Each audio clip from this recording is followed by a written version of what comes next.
लोग क्यूब से रिलेटेड एक मैथ करेंगे जो ये एनसीईआरटी बुक में भी मिलता है और बाकी अदर जो अगर सीबीएसई बोर्ड के अगर क्लास 8 का जो भी मैथ बुक है उसमें भी ये मिल सकता है। तो ये क्वेश्चन है, काफ़ी ये स्टूडेंट्स को कंफ्यूज कर रहा है, तुम लोगों को भी ये कंफ्यूज करता है, तो ये क्वेश्चन हम लोग देखते हैं पहले। Parikshit makes a cuboid of plasticine of side 5 centimetre 2 centimetre 5 centimetre, how many such cuboids will be need to form a cube. तो क्यूबॉइड और क्यूब ये दोनों जो है ना, ये 3 डायमेंशनल ऑब्जेक्ट है, 3D ऑब्जेक्ट है, मतलब इसका लेंथ ब्रेथ और हाइट होता है। कोई भी ऑब्जेक्ट जिसका 3 डायमेंशंस होगा, मतलब 3 डायमेंशंस का मतलब है कि लेंथ होगा, ब्रेथ होगा और हाइट होगा।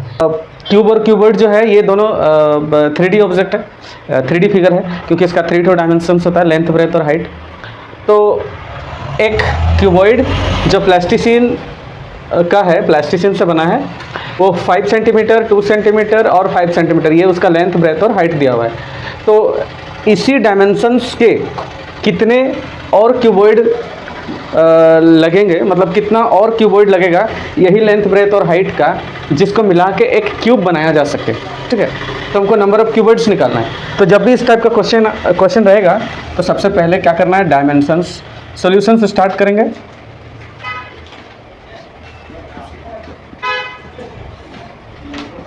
अटेंशन देगा, अगर कन्फ्यूजन रहेगा तो पूछना फिर।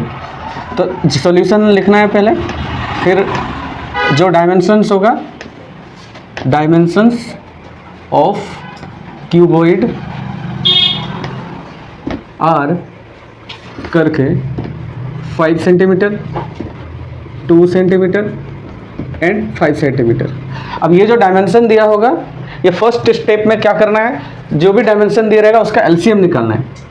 तो यहाँ पे लिखना है एलसीएम ऑफ डायमेंशंस। डायमेंशंस का मतलब है लेंथ है, ब्रेथ है और हाइट है। ठीक है, LCM of dimensions equal to 5 2 5, 5 1 जा 5 2 5 1 जा 5। अब एलसीएम में क्या आएगा, इसका जो फैक्टर है उसको आपस में मल्टीप्लाई करो। 1 है तो 1 को नहीं भी लेंगे तो चलेगा, क्योंकि किसी भी नंबर को 1 से मल्टीप्लाई करो तो उतना ही आएगा। 5 2 जा 10। अब ये जो एलसीएम आता है ना, यही एलसीएम को क्यूब का साइड ले लेना। ठीक है, now side of cube is equal to LCM of dimensions. मतलब ये जो लेंथ ब्रेथ और हाइट है उसका जो एलसीएम रहेगा ना, उसी को हम क्यूब का साइड मानेंगे। ठीक है, तो साइड ऑफ क्यूब सिंस, और ये therefore side of cube equal to 10। सारा यूनिट सेंटीमीटर में है तो इसलिए सेंटीमीटर में ये दे दो। तो क्यूब का साइड मिल गया। अब क्यूब का क्या करना है, वॉल्यूम निकालना है। सेकेंड स्टेप में क्या करना है, वॉल्यूम, ये स्टेप 2, वॉल्यूम ऑफ क्यूब करोगे। अब वॉल्यूम ऑफ क्यूब क्या होता है, side into side into side होता है। तो 10 centimetre into 10 centimetre into 10 centimetre, तो क्या आ जाएगा यहाँ पर 1000 सेंटीमीटर क्यूब। ठीक, अब थर्ड स्टेप में क्या करना है, क्यूबॉइड का वॉल्यूम निकालना है।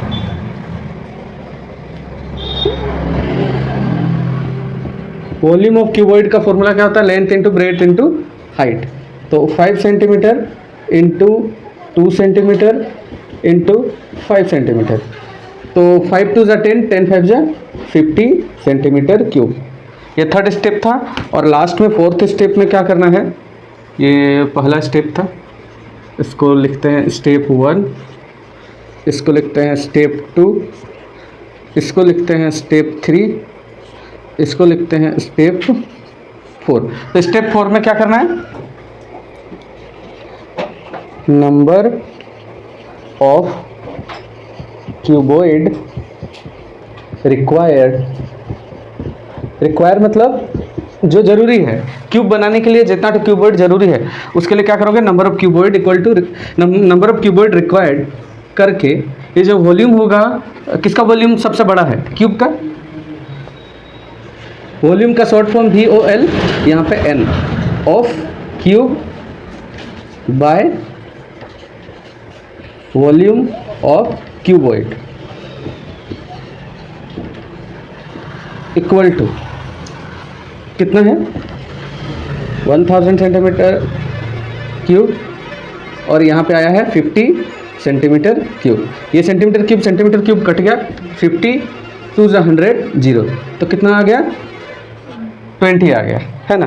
तो जो आंसर है how many such cuboid will be need, तो यहाँ पे लास्ट में क्या लिखना है हम यहाँ पे लिख देते हैं। चलो तो ये हो गया। अब हमको फाइनली क्या चाहिए था, हाउ मेनी सच क्यूबॉइड्स चाहिए था, मतलब कितना क्यूबॉइड लगेगा एक क्यूब बनाने में, तो वो 20 है।